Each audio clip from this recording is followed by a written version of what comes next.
மார்க்கத்தில் ஸ்ரீ சக்கர மகாமேரு வழிபாடு கூட மிகவும் முக்கியமான ஒன்றாகும். ஸ்ரீ காமாட்சி அன்னையின் முன்னே ஸ்ரீ சக்கர மகாமேரு உள்ளது என்பதும் கூட சிறப்பம்சம் ஆகும்.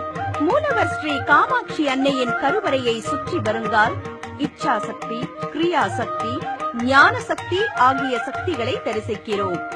மூலவர் ஸ்ரீ காமாட்சி அன்னையின் கருவறை விமானத்தை வணங்குகிறோம். தனது திருநாதனான ஸ்ரீ சிவபெருமானை தரிசித்தவாறு ஸ்ரீ நந்தியம் பெருமான் உள்ளார். திருவாளன் பெருந்தேவன், சினமே அறியாத ஸ்ரீ சிவபெருமான் ஸ்ரீ ஏகாம்பரேஸ்வரர் என்கிற திருநாமத்துடன் எழுந்தருளி திருவருள் புரிகிறார். ஸ்ரீ மீனாட்சி அன்னை தனிச்சந்நிதியில் எழுந்தருளி இருக்கிறார். சிறப்பிற்குரிய ஸ்ரீ காயத்ரி தேவியின் தனிச்சந்நிதி உள்ளதும் கூட சிறப்பம்சங்களில் ஒன்றாகும். உற்சவர் அன்னைக்கும் தனிச்சந்நிதி உள்ளது. ஸ்ரீ ஆறுமுகப் பெருமானின் சுடச்சிற்பமும் உள்ளது. ஸ்ரீ நவக்கிரகங்கள் சந்நிதியும் உள்ளது.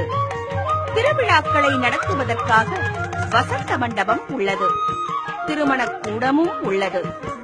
தமிழகத்தில் திருவருள் புரிகின்ற முக்கிய அம்மன்களின் திருவுருவப் படங்கள் உள்ளன. காஞ்சி காமாட்சி, மதுரை மீனாட்சி, காசி விசாலாட்சி என்று சொல்ல கேள்விப்பட்டிருக்கிறோம். விஸ்வகர்மா சமூகத்தினரின் பாரம்பரிய தெய்வமான காஞ்சி ஸ்ரீ காமாட்சி அம்மன் இந்த திருக்கோவிலில் மூலவராக திருவருள் புரிகிறார்.